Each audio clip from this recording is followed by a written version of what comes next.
Allez, pas tant de niaiser, on attaque directement avec la boîte. Donc, c'est donc pour les plus de 14 ans, car c'est un jouet de collection, ce n'est pas un jouet tout court. La marque Super 7, la licence Thundercats, Jackalman. Petit tour là, on n'a rien. Au dos de la boîte, on a donc la licence Warner Bros. Super 7, toujours 14 ans. Ouais, tous les ayants droit en fait, où c'est fabriqué en Chine. C'est fabriqué c'est commandé et distribué par Super 7 à San Francisco, États-Unis. Il y aurait un distributeur européen, tiens, en Allemagne. Étonnant parce qu'on ne trouve jamais en fait de revendeur, que ce soit en France ou France, Italie ou Angleterre. Je n'ai jamais trouvé de revendeur Super 7, mais bon, apparemment. HO, GmbH ferait ça. À voir. Donc, comme précisé, Choking Hazard may contain small parts, adult collectible, not a toy. Voilà. Donc, malgré toutes les articulations qu'on va voir ensemble, c'est pas un jouet. Ça reste un objet de collection. Petit erratum, puisqu'on y est, j'ai dû prendre ceci avec. Hop. Ça s'appelle le Booster Pack. Pourquoi? Parce qu'en fait, à l'origine, il y a un défaut. Alors il y a un défaut sur la fourrure, je vous montrerai, parce que ça, normalement j'ai les pièces, j'ai déjà changé les pièces. Donc on regardera ce qu'il y avait à l'origine. Défaut sur la fourrure en fait du personnage, et ainsi que sur les armes, qui n'étaient pas peintes. Donc il y a eu un petit correctif là-dedans. Hop, je sors la boîte et je reviens. De retour. Je suis au milieu. Ouais. Donc, on retrouve le nom. Donc déjà, le gros logo avec les deux serpents qui symbolisent le logo des méchants en fait dans Thundercats. C'est pas exactement le logo des mutants, mais bon, c'est le logo de Momoa, donc c'est les méchants. Donc le logo des méchants en réfléchissant. Donc ça ressemble plutôt, c'est plutôt joli en effet. Là, c'est que là on voit que la webcam. Coucou, la webcam elle est là. Mais ouais, sinon c'est très joli. La licence, Thundercats.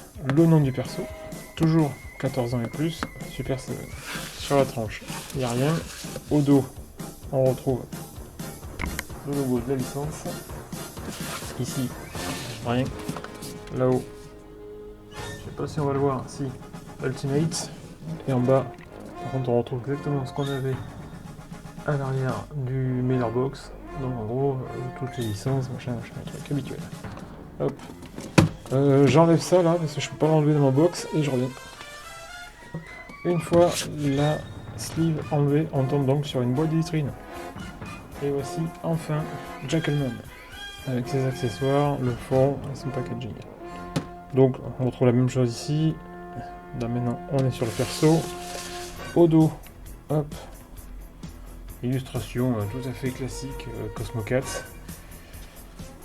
Donc leur château, Moomra, tous les persos, Snarf Snarf. Et la petite bio concernant Jackalman. Hop. Donc, je vais à nouveau revenir. Je vais enlever ça, sortir de la boîte et j'arrive. Hop, le fond qu'on a là, en fait, c'est le fond d'époque figurine vintage. Donc, ils ont repris en fait le style explosé. Alors, oui, ça ressemble un peu à ce qu'on avait avec les G.I. Joe en plusieurs tons de couleurs, en jaune, orange et rouge. Sauf que là, c'est de la roche qui a l'air de s'effriter, ouais, de s'enlever. Mais c'est le fond d'origine de l'époque. Hop.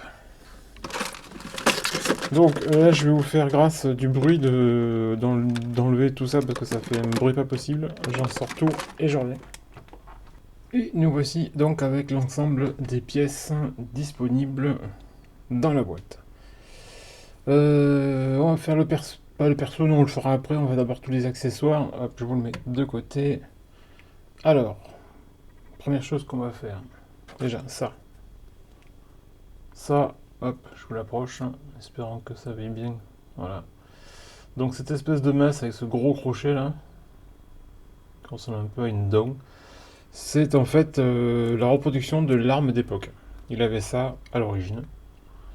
Pas très joli, mais bon voilà, c'est ce qui était fourni à l'époque avec le jouet dans les années 80. Ça a le mérite d'être là. Hop. Ils y ont rajouté cette hache.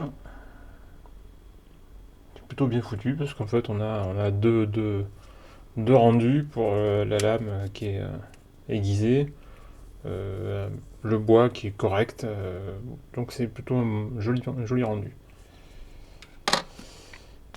Là pour les trois armes qui sont là, je vais vous montrer d'abord ce qu'on a reçu à l'origine.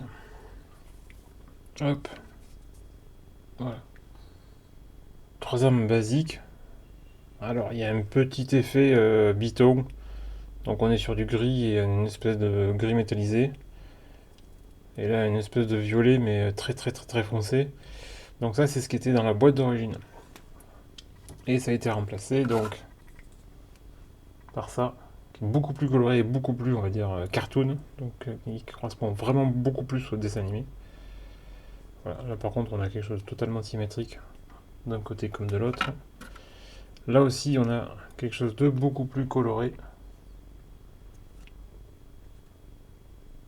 Toujours pareil, fidèle au dessin animé, et également celui-ci.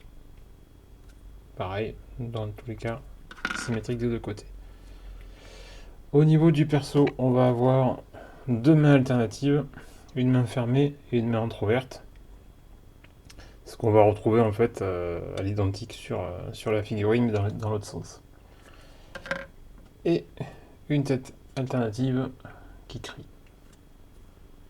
Qui crie pour l'attaque ou autre. Voilà.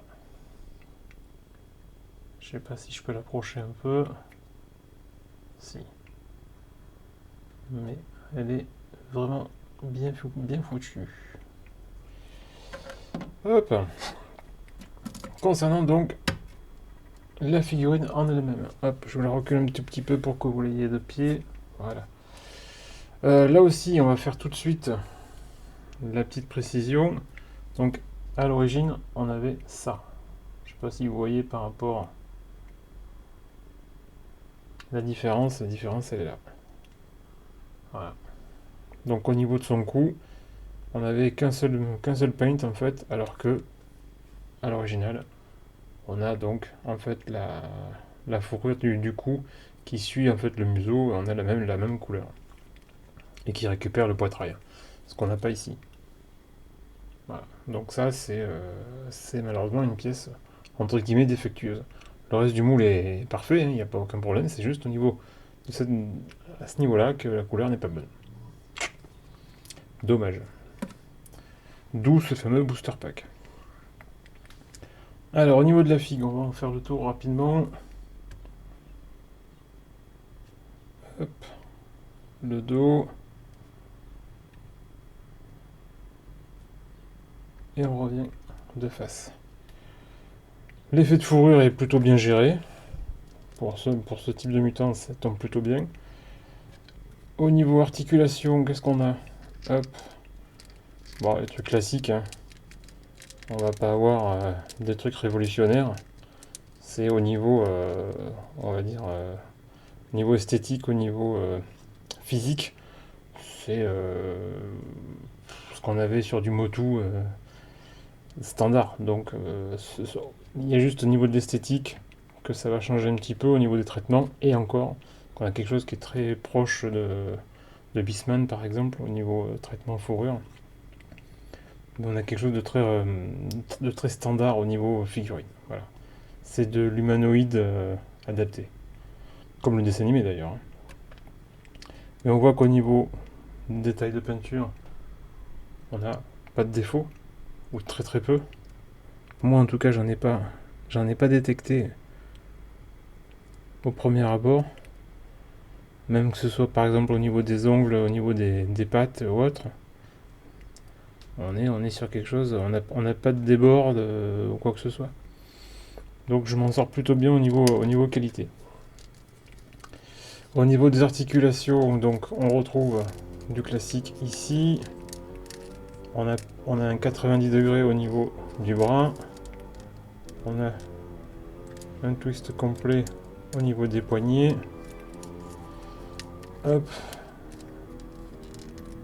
Il peut faire le grand écart, ça n'a pas un grand intérêt, mais la possibilité de le faire. Hop. On a une belle articulation au niveau de la taille, au niveau des genoux et au niveau du pied. On a quelque chose qui tourne bien. Et on a une bonne marge de manœuvre. Donc au niveau des poses, ça peut être très sympa. Ça va permettre pas mal de petites choses.